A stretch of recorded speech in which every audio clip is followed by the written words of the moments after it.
Lanjut ke episode 2. Bu Yun yang tertidur dibangunkan oleh Sae. Lalu begitu ia terbangun, ia pun melihat Sae waktu masih muda. Yun pun mencubitnya, lalu Sae berusaha melepaskannya dan menyadarkannya. Lalu ia mengambil kacamata dan melihat Sae yang sekarang. Yun yang terkejut berteriak dan mendorongnya, lalu pergi. Setelah itu, ia pergi ke rumah sakit mengunjungi ayahnya yang terpeleset karena terkejut. Tiba-tiba di tengah malam ia datang dan setuju untuk menjadi kepala yayasan. Di sini ayah saya pun mengatakan bahwa proyek pembangunan golf akan tetap dilakukan di sekolah tersebut. Keesokan hari sebelum rapat dimulai, ia pun melihat Pak Gong. Ia sangat malu karena kemarin saat mabuk ia telah menyatakan cintanya kepada Pak Gong. Di saat itu Pak Gong pun meminta waktu untuk menjawabnya. Di saat itu Sae pun muncul di belakangnya. Perdebatan pun terjadi karena Sae ingin memberikan hak spesial kepada murid yang berprestasi. Sedangkan Yun tidak setuju. Lalu Sae pun mengajaknya makan siang. Akan tetapi ia tidak peduli. Saat makan siang ia pun kembali ke rumah.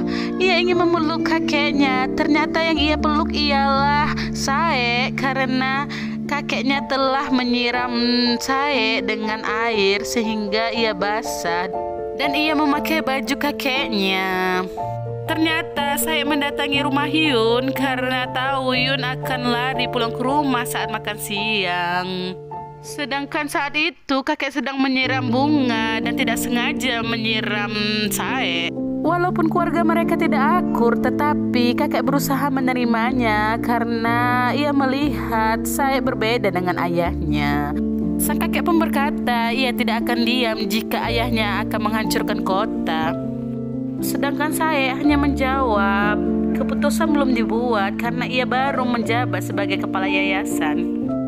Tiba-tiba saja kakek pun teringat kejadian masa lalu saat terjadinya kecelakaan. Keesokan hari, saya pun menanyakan kepada Yun bagaimana perasaannya setelah 18 tahun tidak berjumpa. Yun pun menanyakan kembali perasaannya. Terus saya pun menjawab bahwa ia sangat kesal pada Yun. Kemudian Yun juga mengatakan hal yang sama. Ia juga meminta agar saya berhenti berkata yang tidak penting. Terus mendengar itu saya pun sangat marah. Di sini kakek teringat kejadian dahulu waktu ia membeli lahan dari Pak Gu untuk menyelamatkan sekolah dan lahan sekitar karena pabrik pemurnian air akan terganggu. Dan pengikisan untuk membangun resort dan lapangan golf akan menyebabkan dampak yang buruk. Jangan lupa klik like, subscribe, dan loncengnya teman-teman. Keesokan hari ada seorang guru magang baru bernama Gong. Gong adalah atlet perenang terkenal. Ia pun mengenal Yun sedangkan Yun lupa akan dirinya. Kemudian setiap pulang sekolah, orang tua murid Yumi selalu menemuinya hingga berjam-jam. Ia pun memohon agar anaknya masuk pada zona prestasi.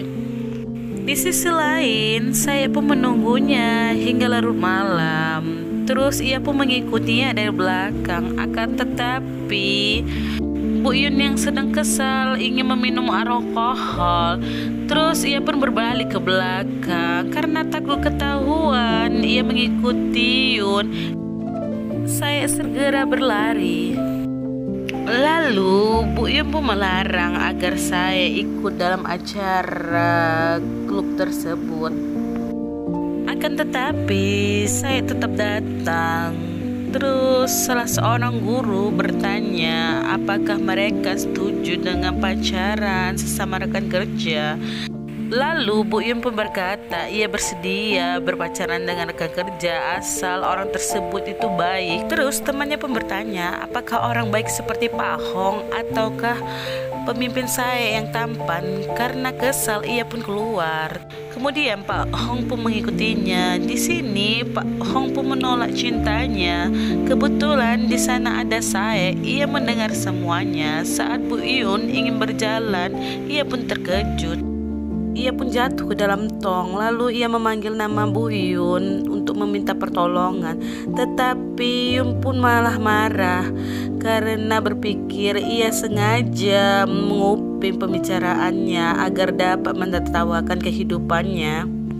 Kemudian Yun pun pergi. Akhirnya dengan susah payah ia pun berhasil keluar dari tong tersebut. Di depan kafe ia pun mendengar bahwa Bu Yun mengatakan bahwa ia tidak akan pernah berpacaran dengan Sae walaupun ia akan terlahir kembali. Ia pun mendengar semuanya. Setelah itu, ia pun masuk kembali. Guru-guru pun membahas soal pohon lila yang akan berbunga. Bu Yun pun berkata pohon itu tidak akan pernah berbunga karena sudah 4 tahun tidak pernah berbunga. Lalu saya pun berkata bahwa pohon itu akan berbunga. Terus Bu Yun pun bertaruh bahwa jika pohon itu tidak berbunga tahun ini, ia harus mengundurkan diri dari jabatan kepala yayasan. Saya pun bertaruh jika pohon itu berbunga, maka Bu Yun harus menjadi pacarnya. Lalu guru pun teringat kejadian dahulu. Mereka bertaruhan, jika saya menang, Yun akan menjadi pacarnya. Tetapi saya kalah sehingga harus memanggil Bu Yun sebagai kakaknya.